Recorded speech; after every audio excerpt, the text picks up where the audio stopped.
चलो,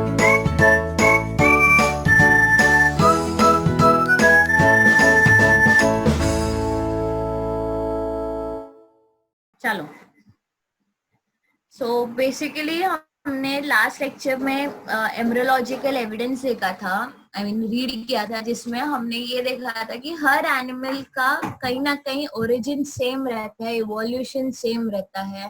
वो लोग का जो एम्ब्रियो रहता है, मतलब during the formation of baby रहता है, वो लोग का स्टेजेस इक्वली 3 स्टेज में डिवाइड रहता है। कैरेक्टर्स भी वो लोग थोड़े बहुत सेम शो करते हैं, बट वो लोग का फिजिकल अपीयरेंस थोड़ा बहुत डिफर करता है हर एनिमल से, ठीक है। So that is basically embryological evidence. फिर हम आए थे डार्विन्स के थ्योरी ऑफ नेचुरल सिलेक्शन में। उन्होंने क्या बोला था कि जो एनिमल फिट है सर्वाइवल के लिए वो रहेगा, और जो नहीं फिट है वो क्या हो जाएगा, वो डिलीट हो जाएगा। आई मीन मतलब वो लोग की स्पीशीज का एंड अप हो जाएगा, ठीक है। अभी उन्होंने अपना थियोरी तो एस्टैब्लिश कर दिया था, उनके ऊपर ऑब्जेक्शंस उठाए गए थे। ऑब्जेक्शंस कैसे, क्या क्या उठाए थे कि जो एवोल्यूशन होता है नेचुरल सिलेक्शन का, उसके लिए कोई फैक्टर रिस्पॉन्सिबल नहीं होता। फैक्टर एज इन अभी सच एज कोई चेंजेस होता है, कोई एनिमल सर्वाइव कर पाया, कोई स्पीशीज सर्वाइव किया, तो उसमें एनिमल की गलती नहीं है ना क्लाइमेट की गलती है। It is just because of natural calamities के वजह से, जो जो नेचुरल है करके, ठीक है। कोई सस्टेन कर पाता है, कोई नहीं। जिसको ज्यादा ठंडी लगती है, उसको जाहिर सी बात है उसको कहीं कहीं ना कहीं पे गर्मी की जरूरत पड़ती है। हर बॉडी अलग है, सबकी बॉडी फंक्शनिंग अलग है, सबका मेटाबॉलिज्म अलग है, ठीक है। वैसे ही एनिमल्स पे भी बोलते हैं ना एप्लीकेबल होता है करके। फिर दूसरा आया था कि डार्विन ने मेंशन नहीं किया था कि उनका जो एक्सप्लेनेशन है, मतलब एक्सप्लेनेशन एज इन यूजफुल है कि यूजलेस है मॉडिफिकेशन के लिए। जो एनिमल्स समझो फॉर एग्जांपल अभी कैमल्स जो हमारे इसी बार कैमल्स जो है वो मोस्टली मतलब ज्यादातर वो लोग कैसे अडेप्टिव है, डेजर्ट एरिया के, ठीक है। अब उनको यहाँ पे फॉर एग्जांपल मुंबई में लेके आओगे तो जाहिर सी बात है वो सस्टेन नहीं कर पाएंगे, वो नहीं रह पाएंगे। सो डार्विन को वो टाइम पे इतना नहीं था कि वो कोई रीजन प्रूव आउट कर सके, कोई मतलब एक पर्टिकुलर रीजन दे सके, ठीक है, कि व्हाट इज यूज करके, मतलब क्या यूज है कैमल के लिए। जरूरी नहीं है कैमल ही, मतलब और भी बहुत सारे लिविंग ऑर्गेनिज्म है। जैसे उन्होंने प्लांट और एनिमल लिया था अपने, क्या बोलते हैं, ओरिजिन ऑफ स्पीशीज को क्या बोलते हैं, बुक लिखा था करके। उसके लिए उन्होंने ऑब्जर्व किया था एनिमल्स एंड प्लांट्स को। और थर्ड ऑब्जेक्शन उनके ऊपर ये उठाया गया था कि there is no explanation about slow change and abrupt changes. मतलब कोई भी चेंजेस जाहिर सी बात है अकर करेगी, कहीं ना कहीं टेक प्लेस करेगी, वो या तो स्लो टाइम के लिए रहेगी या तो लॉन्ग पीरियड के लिए रहेगी। सो उन्होंने ये एक्सप्लेन नहीं कर पाया था कि चेंजेस जो रहती है वो कंटिन्यूसली चेंज होती रहती है या फ्रीक्वेंटली चेंज होते रहता है, ठीक है। फिर दूसरे साइंटिस्ट थे करके, जिन्होंने मतलब जिन लेमार्किज्म थे, उन्होंने प्रिंसिपल यूज और डिसयूज ऑफ ऑर्गन्स, मतलब जो यूज हो भी सकता है जो नहीं यूज हो सकता है। यूज एज इन जिसका काम है, डिसयूज मतलब which is of no use करके, ठीक है। तो उन्होंने क्या बोला था कि अभी फॉर एग्जांपल बर्ड्स के विंग्स होते हैं, वो उड़ने के लिए होते हैं, बट उन्होंने कंपेयर किया था ऑस्ट्रिच और एमो को कि जो बर्ड्स है बट वो लोग के विंग्स हेल्प नहीं करते वो उनको उड़ने के लिए, ठीक है। तो ऐसे ऐसे उन्होंने ये कंपेयर किया था, बट उनकी जो फिलोसफी थी, उनकी जो बोलते हैं ना थ्योरी थी, वो हेंस आगे किसी लोगों ने अप्रूव नहीं किया था, ठीक है। तो इसलिए उनका जो बोलते हैं ना फेल हो गया था, उनका जो प्रैक्टिकल, उनका जो ऑब्जर्वेशन था, उनका नजरिया था, ये सब फेल होने लगा था। तो उनकी जाहिर सी बात है, उन्होंने ना क्या बोलते हैं, उन्होंने हेल्प आउट किया था कि चलो थोड़ा बहुत चेंजेस लाते हैं, थोड़ा बहुत देखते हैं, थोड़ा बहुत ऑब्जर्व करते हैं। बट कहीं ना कहीं सोसाइटी को वो उनका नजरिया ठीक नहीं लगा, तो उनके जो क्या बोलते हैं जो प्रूव होना चाहिए फिलोसफी या ऑब्जर्वेशन, वो डिस्प्रूव हो गई थी थियोरी बेसिकली। चलो आ जाओ, इतना समझा ना students? This was the short revision last lecture का जो हमने किया था।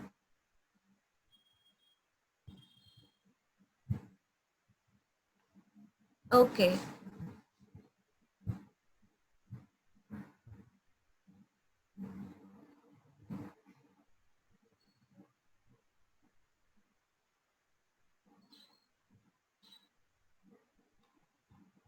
चलो, come to the last paragraph. ठीक है। The living organism can transfer the characters which it has acquired to the next generation. This is called ancestry of acquired characters. अब जाहिर सी बात है, कोई भी एनिमल, कोई भी बर्ड या फॉर एग्जांपल कोई भी प्लांट, वो कहीं ना कहीं उसके अंदर कैरेक्टर्स ट्रांसफर होते हैं एक जनरेशन टू, बोलते हैं ना, न्यू ऑफस्प्रिंग या नेक्स्ट जनरेशन में। हमने ये कैरेक्टर्स किस में किया था?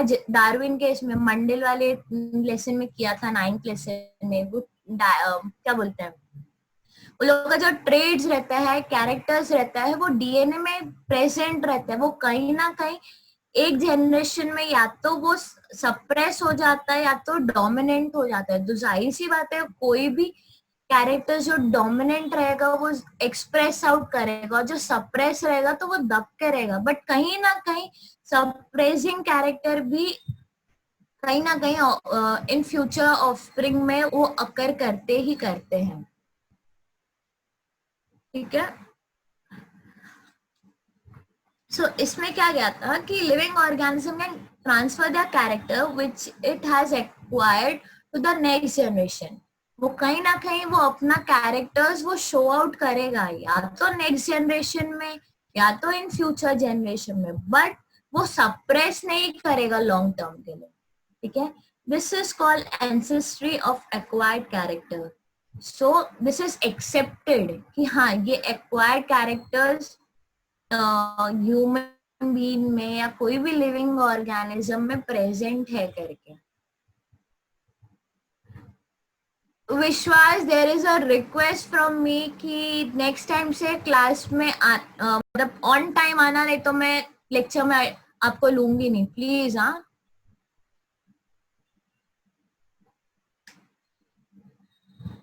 चलो, स्पेशिएशन। अभी what does the word speciation means? Formation of new species of plants and animal in the effect of evolution. So इसका क्या होता, मतलब इसका मीनिंग क्या है? जो फॉर्मेशन होता है न्यू स्पीशीज का, जैसे कि स्पीशीज कंपेयर किया, मतलब कोई ऐसे कंपेयर आउट नहीं किया गया, बट बताया गया जैसे अब हमारे प्लांट्स हो गए, हमारे एनिमल्स हो गए, वो लोग में थोड़ा बहुत चेंजेस आता है, थोड़ा बहुत बोलते हैं ना, फिजिकल चेंजेस या इनर ऑर्गन चेंजेस, कुछ भी चेंजेस जो शो अप होता है, that is term as speciation. Species is the group of organisms that can produce fertile individuals through natural reproduction. अब जाहिर सी बात है, स्पीशीज है, कहीं ना कहीं रिप्रोडक्शन होगा ही, कहीं ना कहीं वो लोग को भी अपनी, बोलते हैं ना, अपने यंग वंस को देखने की इच्छा होती है, वो लोग को भी अपने स्पीशीज को एनहांस करना रहता है एनवायरमेंट के इसमें, अपनी स्पीशीज कहीं ना कहीं अपना अस्तित्व छोड़ना ही रहता है।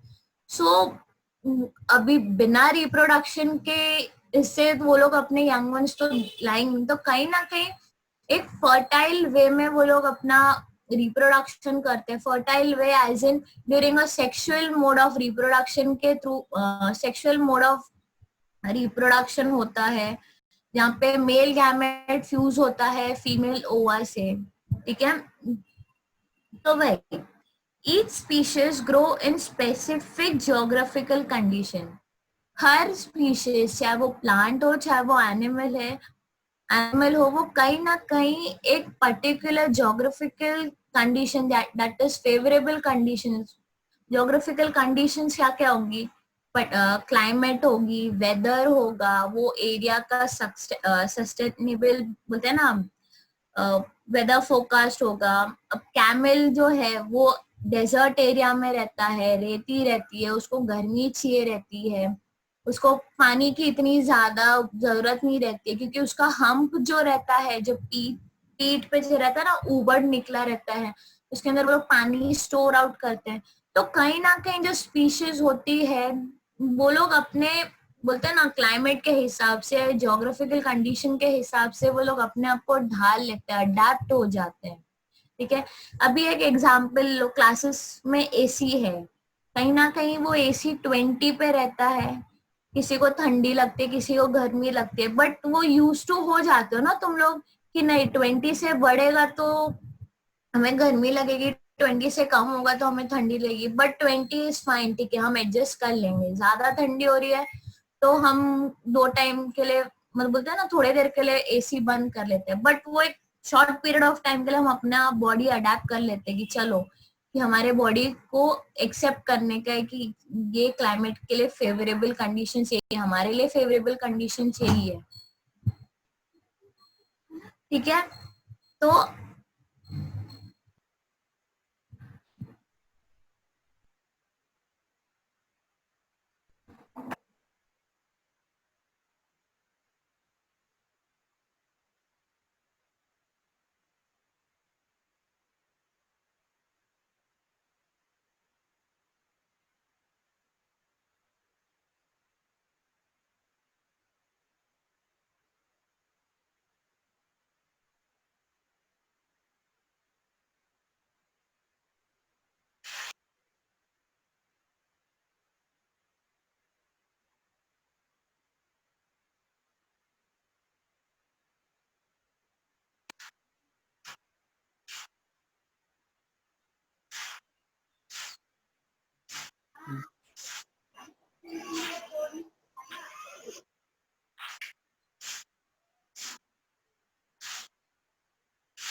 okay, so however genetic variation is responsible for formation of new species from earlier. ठीक है। तो कहीं ना कहीं हमारा जो जेनेटिक है, हमारे हमारे अंदर जो क्रोमोसोम प्रेजेंट होते हैं, X X is present in female and X Y is present in mail.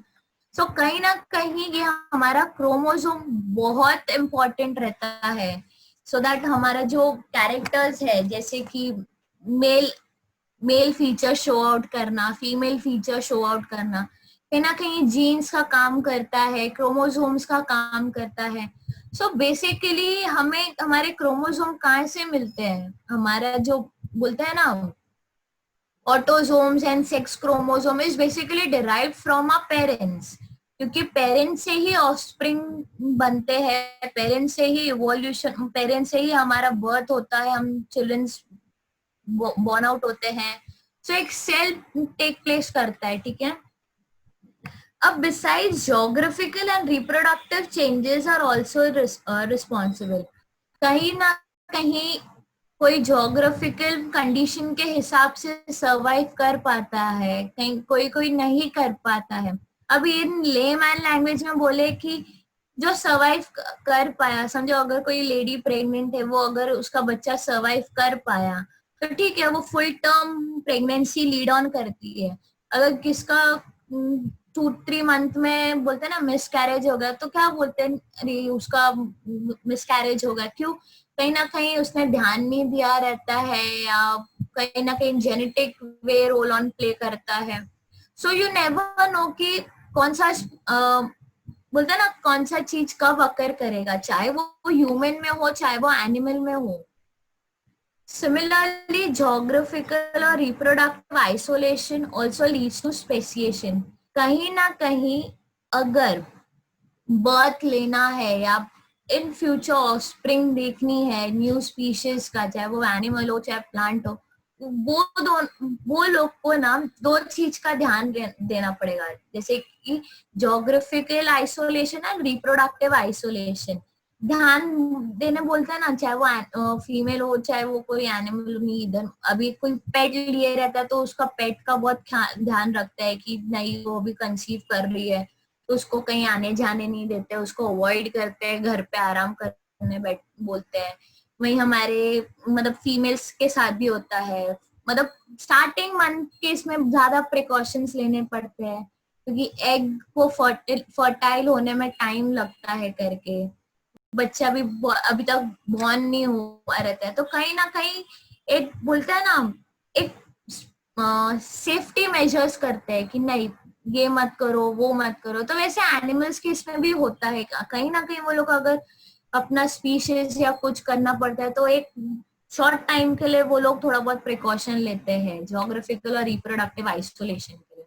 Basically आज कल आइसोलेशन वर्ड बहुत यूज हो रहा है ना, आइसोलेशन, ये वो। Isolation is basically a term जहाँ पे आपको आइसोलेट करते हैं, जहाँ बाहरी दुनिया वालों से मिलना नहीं, अकेले में रहना। ये आज के टाइम पे isolation is basically for used as ICU patient के लिए, जहाँ पे वो लोग का ध्यान दिया जाता है सब। बट ये सब एनिमल्स के कंपेयर में नहीं होता है, ठीक है। अब सब एनिमल से नहीं पूछने जाओगे कि हाँ ओके यू आर प्रिपेयरिंग, आप लोग प्लान आउट कर रहे हो अपने फ्यूचर के लिए, अपने क्या, या प्लान से पूछने नहीं जाओगे। बट वो लोग को मालूम है ठीक है ये पर्टिकुलर क्लाइमेट के हिसाब से, पर्टिकुलर वेदर के हिसाब से हमें बच के रहना चाहिए, तो वो उस हिसाब से अपना ध्यान रखते हैं। इतना समझा students?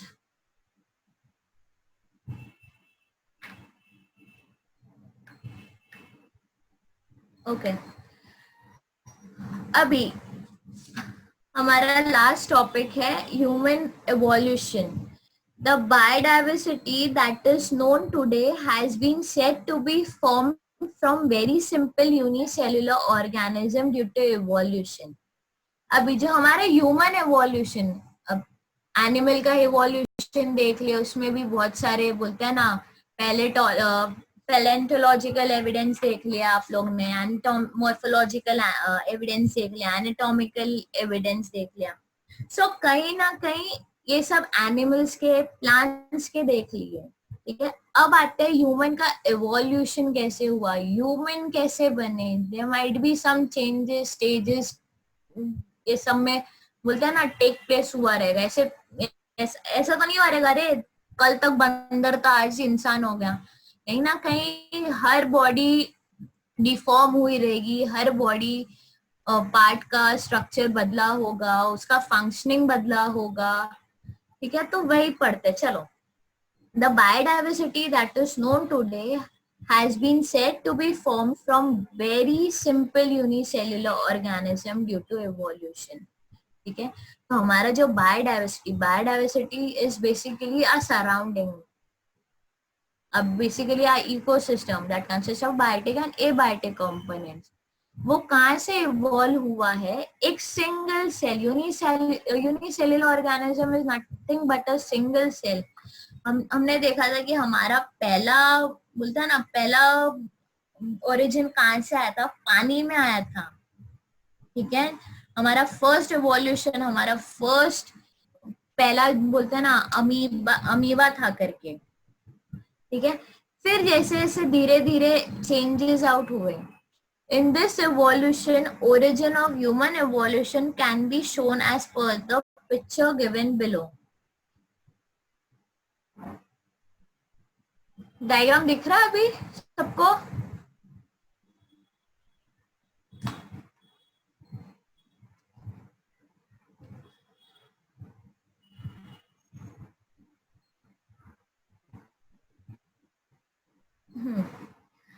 So, in this evolution, origin of human evolution can be shown. So अभी देखो, पहले आप लोग, पहले हम सब कैसे थे? हमारा थोड़ा बहुत चेंजेस होते होते होते होते हम एक पर्टिकुलर ह्यूमन बीइंग में फॉर्म आउट हो गए, ठीक है। Last dinosaurs अब disappeared approximately 7 crores ago. हमने डायनासोर्स कहाँ देखा है? मोस्टली मूवीज में, जुरासिक पार्क वगैरह। बट हमारा डायनासोर लास्ट कब देखा था, डिसअपियर, गायब कब हो गया था? Almost 7 crore years ago. At that time, monkey-like animal are said to be evolved from such ancestors who were more or less similar to the modern lemurs.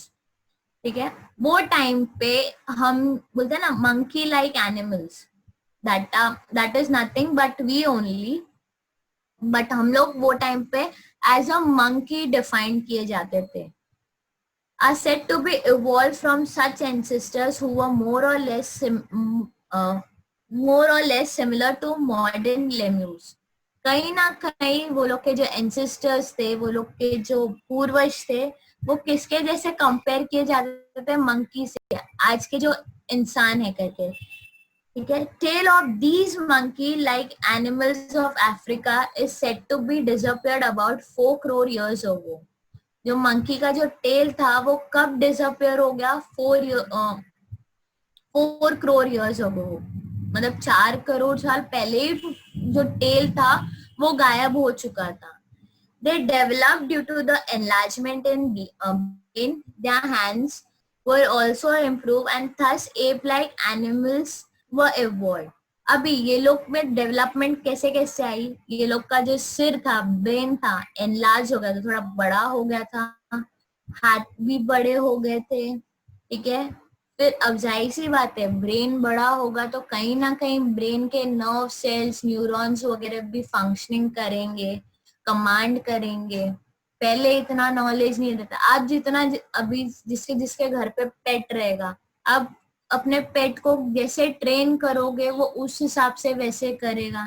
तो कहीं ना कहीं आप जो आदतें डालोगे या डलवाओगे वो उस हिसाब से अपने आप को ट्रेन आउट करेगा, अपने आप को बोलते हैं ना चेंज आउट करेगा, अपने आप को अपने आप को एक न्यू फॉर्म में लाएगा। सो वैसे हमारे, मतलब हम थे, कहीं ना कहीं टेल था, टेल गायब हो गया 7 crore years ago।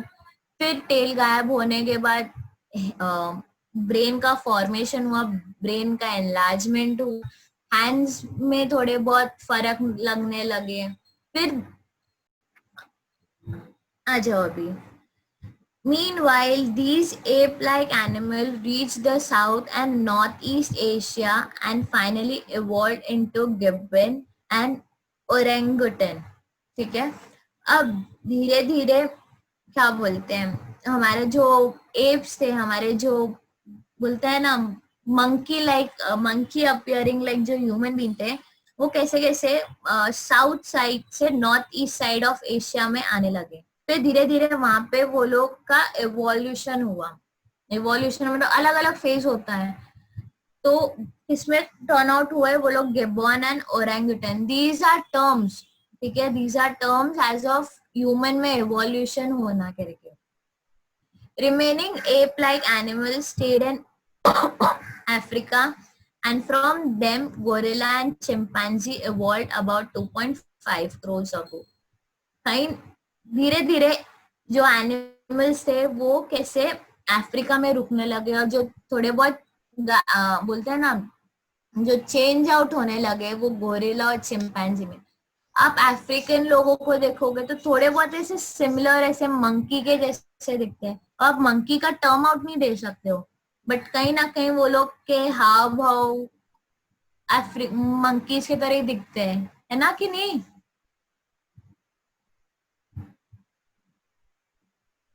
सब सो गए? ओके, ठीक है। सो तो चिंपैंजी एंड गोरिल्ला का इवोल्यूशन कब हुआ था? 2.5 करोड़ years पहले, ठीक है। evolution of some of the 2 crore years old species of ape seems to be occurred in different way। अभी जो इंसान का जो बोलते हैं ना इवोल्यूशन हुआ, जो चेंज आउट हुआ, वो 2 करोड़ years old species में चेंज आउट होगा। स्पीशीज में चेंज आउट हुआ तो हुआ, बट वो अलग अलग फॉर्म में, अलग अलग वे में हुआ। They had to use their hand more for eating food and other work। तो वो लोग क्या करने लगे, अपने हाथों से काम करने लगे। जैसे जाहिर सी बात है, हाथ है तो किसी को थप्पड़ मारने के लिए, किसी को काम करने के लिए, खाना खाने के लिए, खाना बनाने के लिए, कहीं ना कहीं हम हाथ का यूज करने लगे। वैसे वो लोग भी अपने हाथ का यूज करने लगे थे वो टाइम पे। फिर those apes started to live on land as the forest started to decline due to dry environment।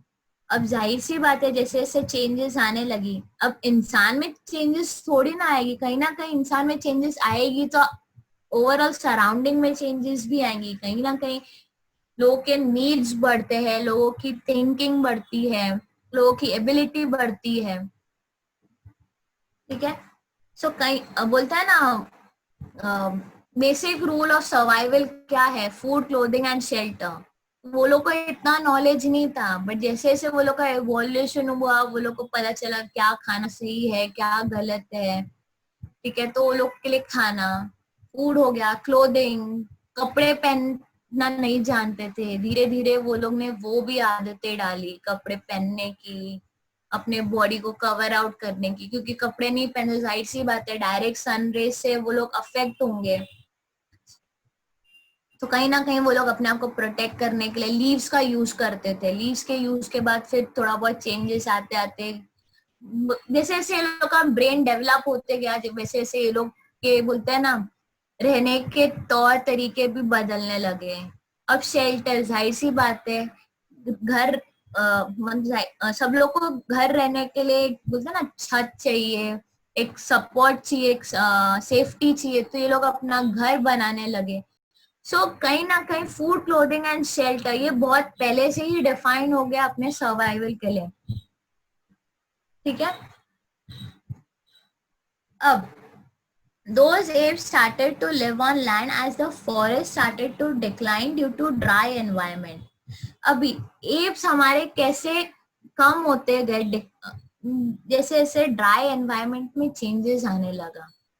अभी आप लोग को ज्यादा गर्मी सहन नहीं हो पाती है तो आप लोग क्या करते हो, फैन चालू कर दिया।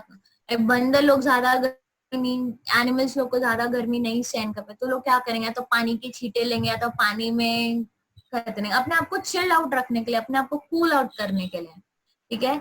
Their lumbar bone developed in such a way that they started to stand in erect position in grassland and thereby their hands became available for use anytime।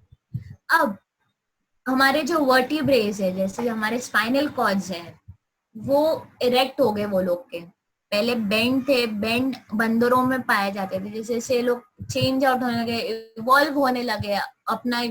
अभी इवोल्यूशन हुआ तो हर बॉडी पार्ट्स में हुआ, ठीक है।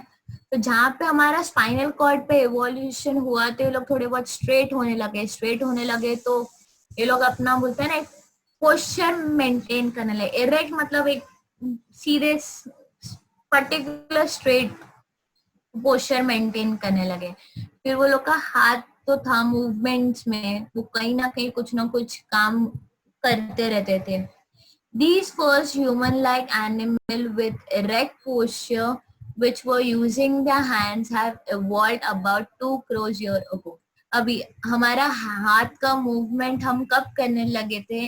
2 crore years पहले, तब से हम हमारा हाथ का मूवमेंट कर रहे हैं. अभी कोई ये मत बोलना मीन्स हम लोग 2 साल पहले से हाथ का मूवमेंट कर रहे हैं, हाथ दुखेगा तो नहीं. सी, अब जैसे जैसे इवोल्यूशन होगा, हर स्पीशीज का अलग अलग बर्थ होता है, हर चीज का अलग अलग बर्थ है, तो वो अपने एज के हिसाब से अपना बॉडी का फंक्शनिंग करता है, बॉडी का मूवमेंट करता है. तो ऐसा नहीं कि हाँ कि मैम 2 करोड़ साल से हम लोग हाथ का यूज कर रहे हैं, अब नहीं, आगे चल के नहीं यूज होगा, कुछ नहीं. आपका बॉडी पार्ट है, आपका बॉडी आपके हिसाब से फंक्शनिंग करेगा, जैसे आप उसको मतलब आप अपने अडेप्ट के हिसाब से, अपने हैबिट के हिसाब से करोगे. नहीं यूज करोगे ठीक है, कोई बात नहीं. वो कहीं ना कहीं आपकी बोन्स वीक हो जाएगी, आपका ब्लड सर्कुलेशन स्टॉप हो जाएगा वो एरिया में, आपका नर्व कंट्रोल नहीं होगा. आपके दिमाग को कहीं ना कहीं एक पता चल जाएगा, ठीक है चलो ये इसका हाथ नहीं करना, चलो मैं एक कमांड भी दे दूंगा, बट उसको उठाना ही नहीं है, तो वो आपके ऊपर है. ठीक है. First record of human like animal is with us in the form of Ramapithecus ape from East Africa. पहला हमारा ह्यूमन एवोल्यूशन कहाँ हुआ था? ईस्ट अफ्रीका में हुआ था. That was termed as Ramapithecus. ठीक है. Afterward this ape grown up in size and became more intelligent, and thus the ape of South Africa evolved around 40 lakhs years ago. अब जैसे जैसे एवोल्यूशन हुआ, अभी पहला इंसान कहाँ पाया गया था? ईस्ट अफ्रीका में. ठीक है. वो कहीं ना कहीं वो इंसान का वो एवोल्यूशन हुआ, body parts, body grown up हुए, उसका दिमाग बोलते हैं ना, उसका ब्रेन एनहांस होने लगा, वो इंटेलिजेंट होने लगा. इंटेलिजेंस सब अपने हिसाब से सब इंटेलिजेंट रहते हैं, बट अलग अलग स्ट्रीम में, अलग अलग फील्ड में, अलग अलग वे में. ठीक है. सो वो क्या मतलब, फिर उसका जो इंटेलिजेंस है, फिर उसका जो बोलता है ना, ह्यूमन का होने लगा साउथ अफ्रीका में. It was around 40 lakhs years ago. मैं यहीं तक एंड अप कर रही हूँ क्योंकि we are hardly left for 3 minutes. इतना समझा स्टूडेंट्स? कुछ डाउट है?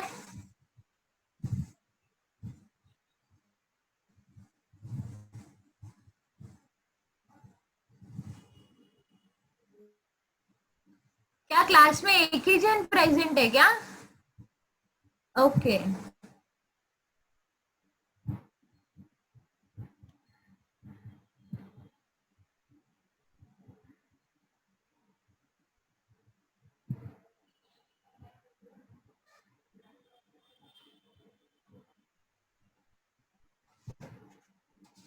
Do we end up now?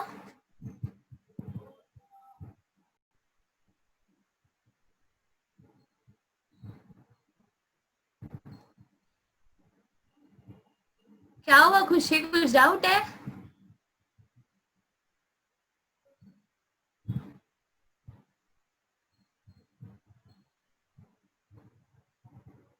Okay. चलो देन, बाय बाय. इतना याद कर लो. ठीक है. Take care.